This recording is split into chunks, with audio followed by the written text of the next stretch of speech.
All right, let's dive in.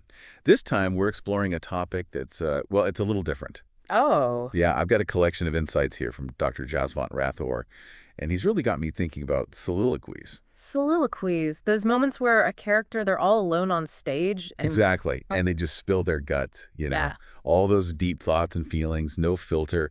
It's like we're getting a sneak peek into their inner world. It is fascinating, isn't it, to have that direct access to a character's mind. Not just what they say to others, but what they're really thinking. And Dr. Rathord, he's picked out some really famous ones. We're talking different playwrights, different eras, but they all touch on these big themes, Hmm. ambition, mortality, morality, even a touch of madness in there. Well, you can't really talk about soliloquies without talking about Shakespeare, right? He practically perfected the form. Right. I mean, even if you've never picked up a Shakespeare play, you've probably heard to be or not to be. Exactly. And that's where I think we should start. Hamlet's big dilemma, huh? Life or death, that is the question. But what makes this one stand out? I mean, Shakespeare wrote a lot of soliloquies. It's not just about suicide, though, is it? It's about those really big questions. What's the point of it all when life is full of suffering? Is it brave to face it or cowardly to choose something else, you know? So it's less about Hamlet's specific problem and more about how it connects to these universal anxieties that we all face. Precisely. And the way Shakespeare writes it, the rhythm, the imagery, it's not just, some guy talking to himself. It's poetry, practically a philosophical debate happening right there on stage. That actually makes me think if Shakespeare didn't intend for his plays to be like read on a page, Hmm. does the impact of a soliloquy change when you see it performed? Hear an actor say those words. Absolutely. A good actor can bring so much nuance to the text. Their voice, their movements, even their silences can make the character's inner turmoil come alive. Oh, for sure.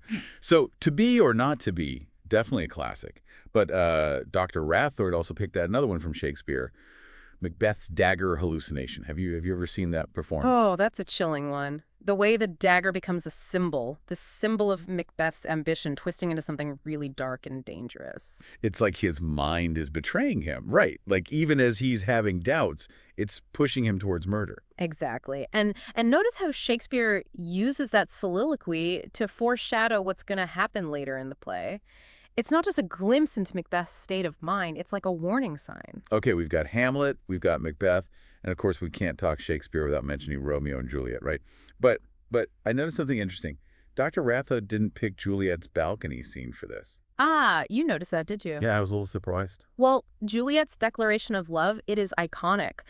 But focusing only on her would miss out on some of the other perspectives that Shakespeare gives us. So whose soliloquies did he pick? The nurse in Mercutio? Wait, really? I have to admit, those aren't the ones that pop into my head when I think of Romeo and Juliet. I think we often get so caught up in the main characters, the Romeo and Juliet, that we forget how much the other characters add to the story. Okay, so what's so special about the nurse in Mercutio's soliloquies? Well, think about the nurse, for example.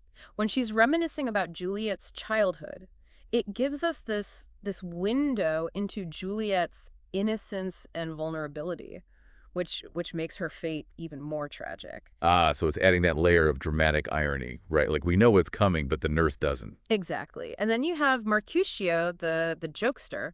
His Queen Mab's speech, on the surface, it seems lighthearted, but it actually touches on those themes of love and fate that drive the whole play. Hold on, Mercutio.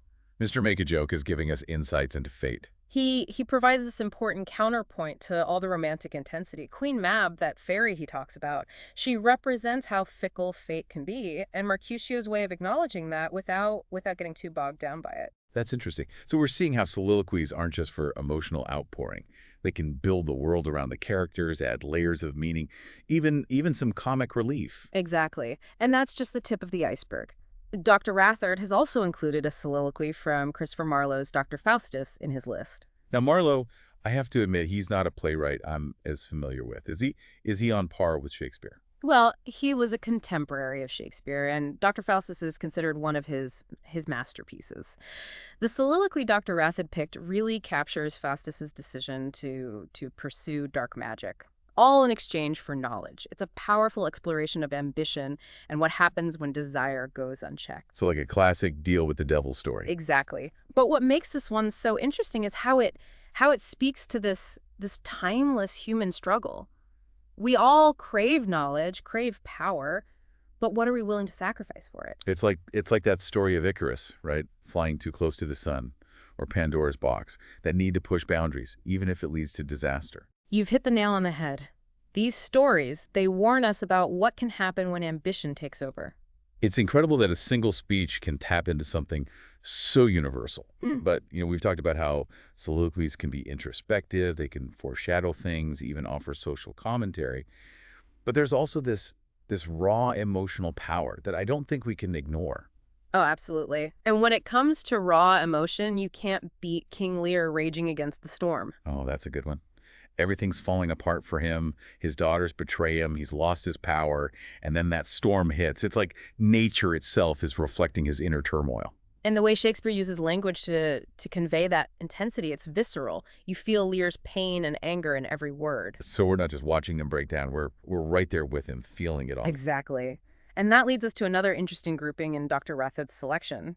He's put together soliloquies from Richard III, Claudius from Hamlet, and Edmund from King Lear. Okay, what do those three have in common?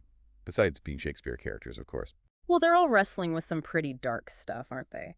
Ambition, guilt, this desire to break free from societal norms. But each one approaches it in a different way. So like different facets of that internal battle we all have, trying to balance our desires with the consequences. Exactly. And what's fascinating is how Shakespeare uses these soliloquies to show not just what they're thinking, but also how they try to justify their actions. It's like we're getting a peek at their internal PR campaign, spin doctoring their own bad behavior. That's a great way to put it. And that tension between what they know is wrong and how they try to convince themselves it's okay, that's what makes these soliloquies so compelling. So even the villains, they have these complex inner lives. Exactly. They're not just cardboard cutouts. They have doubts, vulnerabilities, just like the rest of us.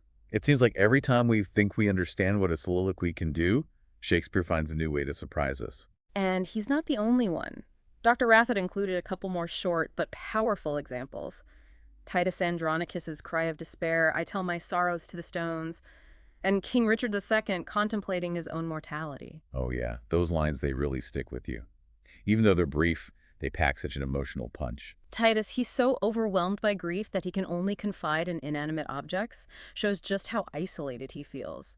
And Richard II, facing death, he finds this strange comfort in reflecting on it, something we all have to face eventually. It's a good reminder that even in just a few words, soliloquies can explore these huge universal experiences. Loss, our own mortality, it's all there. They offer a window into the whole spectrum of human emotion, from ambition to despair, and everything in between. Wow, we've covered a lot of ground already. From Shakespeare's greatest hits to some lesser-known but equally impactful moments. I feel like we've only scratched the surface, though. Oh, we've just begun. Dr. Rathod's selection is so rich. Each one offers a unique perspective on what makes a soliloquy tick. This is definitely a deep dive that needs more time.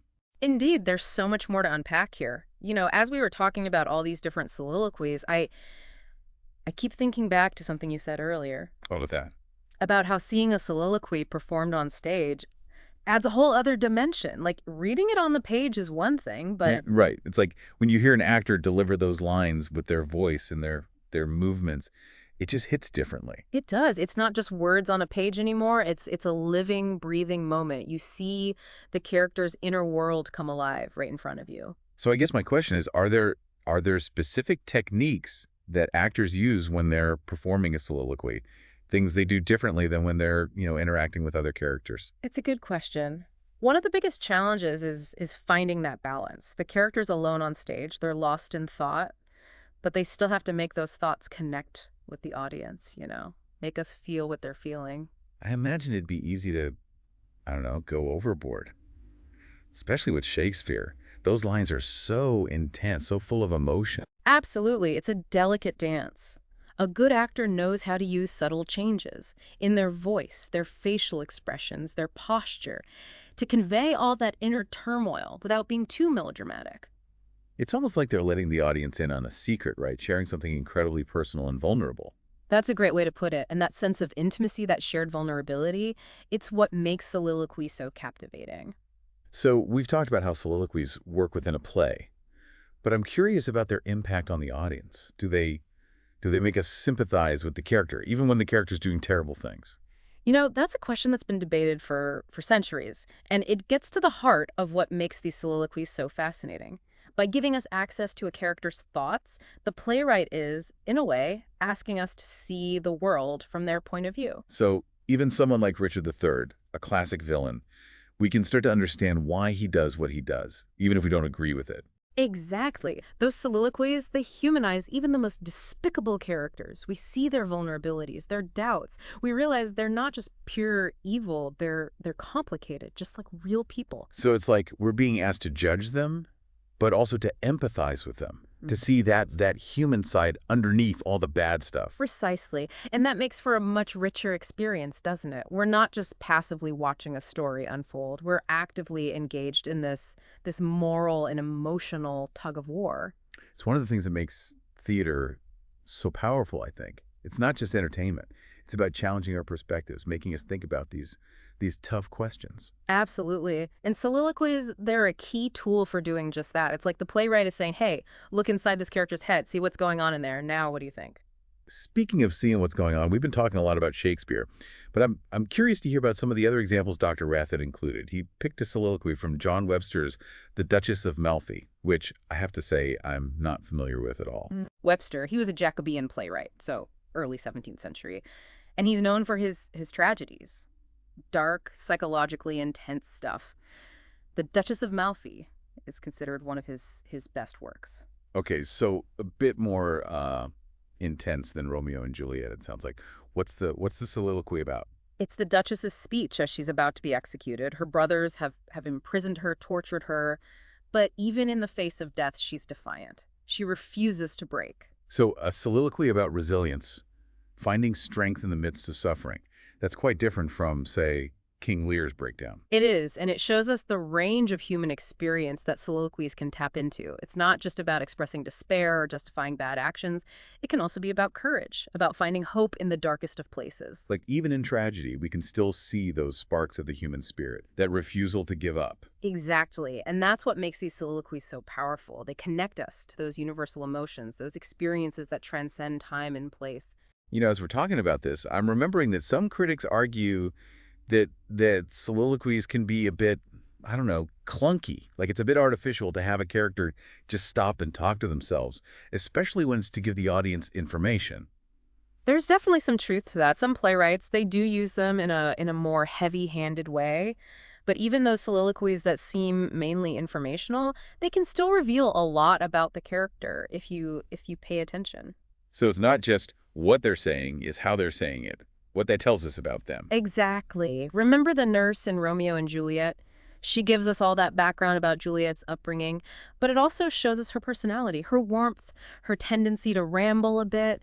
It adds a layer of humor and humanity to the character. It's like we're getting a glimpse into her thought process, even as she's giving us those seemingly mundane details. Precisely, and that's what a skilled playwright does. They take those moments that could be purely functional and make them character-driven, meaningful. It makes me think about that idea we talked about earlier. Soliloquies as internal PR campaigns. It's not just about what the character's saying, it's also about what they're trying to convince themselves of, right? Absolutely, especially when they're trying to justify their actions. Like, think of Richard III. He's constantly trying to rationalize his ruthlessness, both to himself and to us, the audience. So even when they're alone, those characters are still performing, crafting a narrative, trying to control how we see them. And that struggle, that tension between self-deception and self-awareness, it's what makes those soliloquies so gripping. We're not just watching them think, we're watching them wrestle with their own conscience.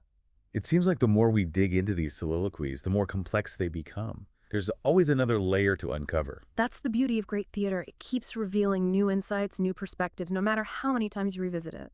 You've inspired me to go back and reread some of these plays. Yeah. Pay closer attention to those soliloquies. See what I missed the first time around. I highly recommend it. And as you read, pay attention not just to the words, but to the rhythm, the imagery, how the language itself is working to create a certain mood or effect. I'm definitely sensing a theme here. Understanding a soliloquy, it's not just about following the plot.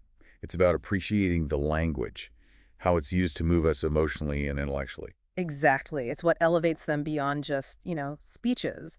They become these portals into the human soul, invitations to explore those big questions that have resonated with people for centuries. I feel like we could keep talking about this forever. But Dr. Rathod included some really powerful, heart-wrenching soliloquies in his list. I think it's time we dove into those. I agree. There are some especially poignant examples that deserve our full attention. We've really been through the ringer with these soliloquies, haven't we? All that ambition, betrayal, despair, it's heavy stuff. But Dr. Rathod didn't just leave us in the darkness. He also included some brighter examples, ones that explore love and fate. Oh, those timeless themes that never fail to capture our imaginations. It's like no matter what era, what culture, we're always drawn to those stories of the heart, those moments where fate takes the wheel. And speaking of Romeo and Juliet, I was surprised to see that Dr. Rathod didn't pick Juliet's balcony scene for this one. Well, Juliet's declaration of love, it's beautiful, it's iconic, but it's only one perspective.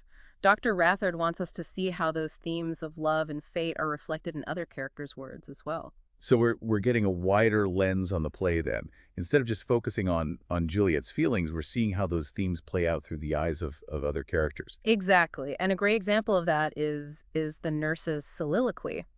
When she's remembering Juliet's childhood, it's a tender moment, but it also highlights the innocence that Juliet's about to lose. Ah, so it's setting up that dramatic irony again.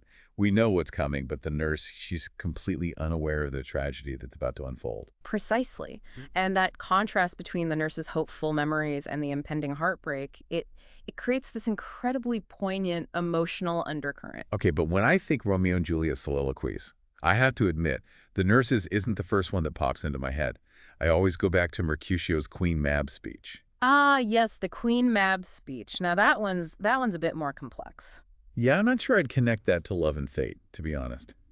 Help me out here. Well, on the surface, it seems like Mercutio is just, being Mercutio. Witty, playful, a bit of a jokester. But if you look closer, Queen Mab represents something deeper. Okay, I'm listening. She's a symbol of fate's fickle nature, how it can be both whimsical and cruel, how it can bring joy and sorrow in equal measure. And Mercutio, he's acknowledging that. Even love, as powerful as it is still subject to fate's whims. So it's like he's saying, hey, you can't control everything, even love. Sometimes you just have to roll with the punches. Exactly. And that's an important message, especially coming from Mercutio. He's the life of the party, the guy who doesn't seem to take anything too seriously. But even he recognizes that there are forces at play that are beyond our control. It's like even in the face of tragedy, there's still room for humor, for appreciating those fleeting moments of joy. You've got it. And that's what makes these soliloquies so fascinating. They offer these multiple layers of meaning, these different perspectives on the same themes. It's like every time we think we've figured them out, there's something new to discover. It's been an incredible journey, hasn't it? I mean, we've explored so much from ambition and betrayal to despair and ultimately to love and fate. What would you say is the key takeaway from all of this? I think the most important thing to remember is that soliloquies, they're more than just speeches. They're invitations. Invitations to step inside the minds and hearts of these characters. They give us that unfiltered access to their inner world, all their thoughts, their fears, their hopes, their dreams. And it reminds us that even the most flawed, the most villainous characters, they're still human. And that understanding, that empathy, it can be a powerful thing. It can challenge our perceptions, make us question our own beliefs about good and evil, right and wrong. Well said. I think that's the perfect note to end on. It's been an absolute pleasure diving into the world of soliloquies with you today. The pleasure was all mine. And for our listeners out there, I hope this has inspired you to revisit some of these plays, to take a closer look at those soliloquies and really listen to what those characters have to say. You might be surprised by what you discover. Until next time, happy reading.